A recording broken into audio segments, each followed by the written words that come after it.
ये आकाशवाणी है। अब आप प्रियंका अरोड़ा से समाचार सुनिए।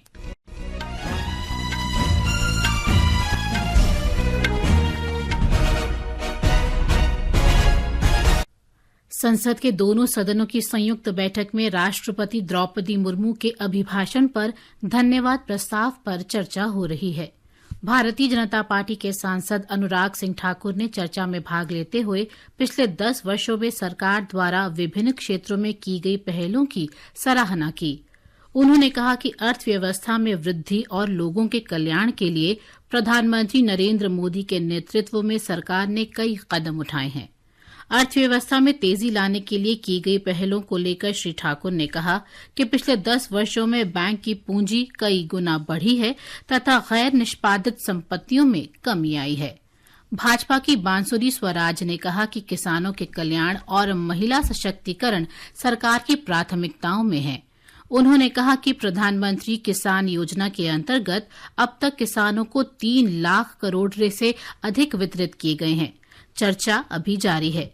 इससे पहले सदन की कार्यवाही जब शुरू हुई तो विपक्ष के नेता राहुल गांधी ने नीट परीक्षा में हुई कथित अनियमितताओं के मुद्दे को उठाया। उन्होंने कहा कि देश की संसद से विद्यार्थियों को एक संदेश दिया जाना चाहिए कि नीट मुद्दा संसद के लिए महत्वपूर्ण है। रक्षा मंत्री राजनाथ सिंह ने कहा कि संसद की कार्यवाही नियमों और परंपराओं पर आधारित होती है। उन्होंने विपक्ष को कहा कि कोई भी चर्चा राष्ट्रपति के अभिभाषण पर धन्यवाद प्रस्ताव के बाद ही की जानी चाहिए। इससे पहले दोनों सदनों ने T20 विश्व कप जीतने के लिए भारतीय पुरुष क्रिकेट टीम को बधाई दी। इससे पहले विपक्षी इंडिया गठबंधन ने सरकारी एजेंसी प्रवर्तन निदेशालय और केंद्रीय अन्वेषण ब्यूरो के दुरुपयोग का आरोप लगाते हुए आज संसद के बाहर विरोध प्रदर्शन किया। गृह मंत्री अमित शाह ने कहा है कि आज से लागू हुए 3 आपराधिक कानून देश में सबसे आधुनिक न्याय प्रणाली का नेतृत्व करेंगे। उन्होंने कहा कि ये न्याय प्रणाली पूरी तरह से स्वदेशी है और आजादी के बाद भारतीय लोकाचार में अंतर्निहित है। श्री शाह ने नई दिल्ली में कहा कि नए कानून त्वरित न्याय और पीड़ितों के अधिकार सुनिश्चित करेंगे। गृह मंत्री ने कहा कि अब पीड़ितों और शिकायतकर्ताओं के अधिकारों की रक्षा होगी।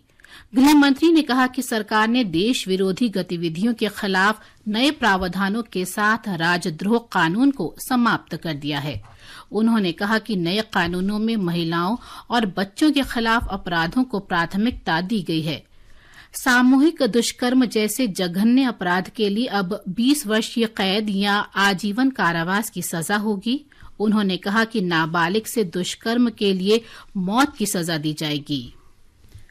भारतीय जनता पार्टी के अध्यक्ष जगत प्रकाश नड्डा ने कहा है कि पश्चिम बंगाल से जो विभत्स वीडियो सामने आया है वो कट्टरता की याद दिलाता है। श्री नड्डा ने कहा कि इसको तृणमूल कांग्रेस कैडर और विधायक उचित ठहराने की कोशिश कर रहे हैं। उन्होंने कहा कि चाहे संदेश खाली हो या उत्तर दिनाजपुर, पश्चिम बंगाल महिलाओं के लिए सुरक्षित नहीं है। राष्ट्रीय परीक्षा एजेंसी एनटीए ने पुनः परीक्षा के बाद आज 1563 परीक्षार्थियों के संशोधित परिणाम घोषित कर दिए। नए नतीजों के बाद एनटीए ने सभी परीक्षार्थियों की रैंक भी संशोधित की है। एनटीए ने कहा है कि सभी परीक्षार्थियों के संशोधित स्कोर कार्ड उसकी वेबसाइट exams.nta.ac.in/NEET पर उपलब्ध हैं। प्रधानमंत्री नरेंद्र मोदी ने आज चिकित्सक दिवस पर सभी चिकित्सकों को शुभकामनाएं दी हैं। श्री मोदी ने कहा कि ये दिन देश के स्वास्थ्य सेवकों के अविश्वसनीय समर्पण और करुणा का सम्मान करता है। उन्होंने कहा कि चिकित्सक उल्लेखनीय कौशल के साथ सबसे चुनौतीपूर्ण जटिलताओं से निपट सकते हैं। महिला क्रिकेट में भारत ने दक्षिण अफ्रीका को एकमात्र चेन्नई टेस्ट मैच में 10 विकेट से हरा दिया है। इससे पहले भारत ने 1 दिवसीय क्रिकेट श्रृंखला भी दक्षिण अफ्रीका से 3-0 से जीत ली थी।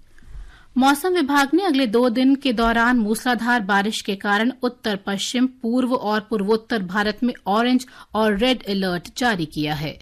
इसके साथ ही ये समाचार बुलेटिन समाप्त हुआ।